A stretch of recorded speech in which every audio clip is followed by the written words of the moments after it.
Well, our first plenary speaker for this morning needs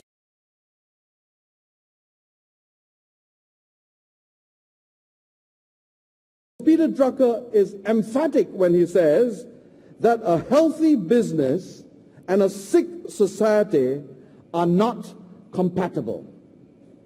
That is a very profound observation made over 50 years ago. And it is still true today.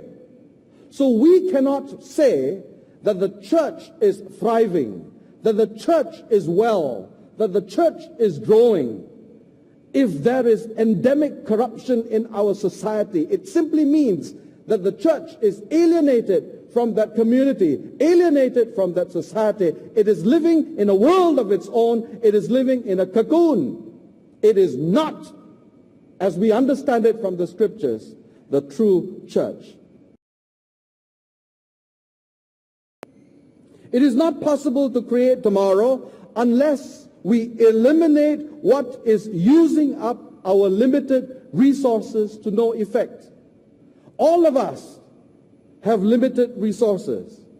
The resources that are limited to us as leaders include our time, include our money, include our energy, and most importantly, they include people who are high performers in our organization and in our ministries.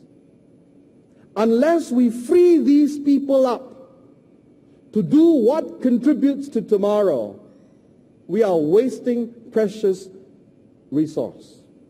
High performers who spend their time maintaining yesterday will do so at the expense of creating tomorrow.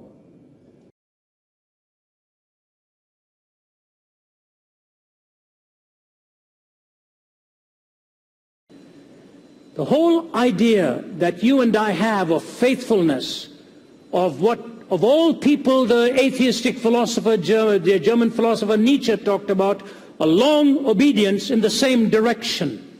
Tremendous phrase, a long obedience in the same direction. You must then have the answer to three questions. Who am I? What am I? And why am I? Who am I?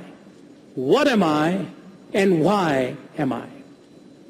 I have a friend of mine who signs off all of his letters with his name, and then he says, husband of so-and-so and father of so-and-so. It's in every email he signs off.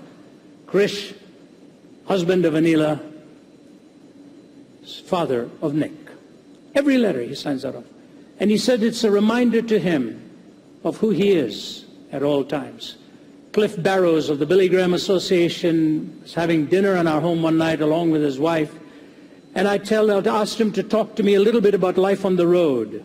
And I'll never forget what he told me. One very simple thing. He said, Ravi, as soon as I get into my hotel room, after I spend a moment or two in prayer on my knees, I go into my suitcase and I take out the picture of my whole family and I place it on the desk or somewhere visible in my room in the hotel, so that everyone who ever comes into my hotel room knows who I am. I'm the husband, the father, this is my family. It's pretty interesting stuff. We all do certain things to make that a fact of reality.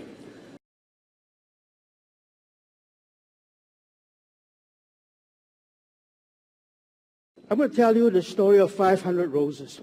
It's the story of my life.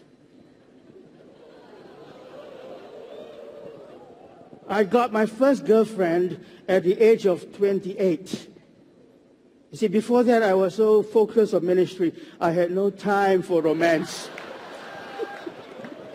But I was looking around. I wasn't playing around. And I found my first love at the age of 28. I was madly in love. I was Mikey come lately. Anyway, I was so in love, I was a hopeless romantic. Every Saturday when I see her, I would give her a rose, a real one. Every birthday, a dozen roses. Valentine's Day, another dozen roses. And this happened 5 years. Consistently, I was doing that. So you can calculate over 5 years, I have given her 500 roses, real ones, alive roses. But after 5 years, this is what happened. In a relationship, there are always two parties. There is the dumper. And the dumper is always psychologically, emotionally ready to dump you. And on the other hand, there is the dumpy.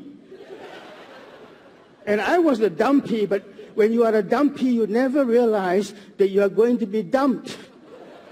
So after 5 years, she said bye-bye to me because she wanted to pursue a career overseas. It was not even a third party. If it was, I would have gone to kill him and then kill her. I would get even. So she said bye-bye. So the first lesson I've learned in the pursuit of passion is roses don't work.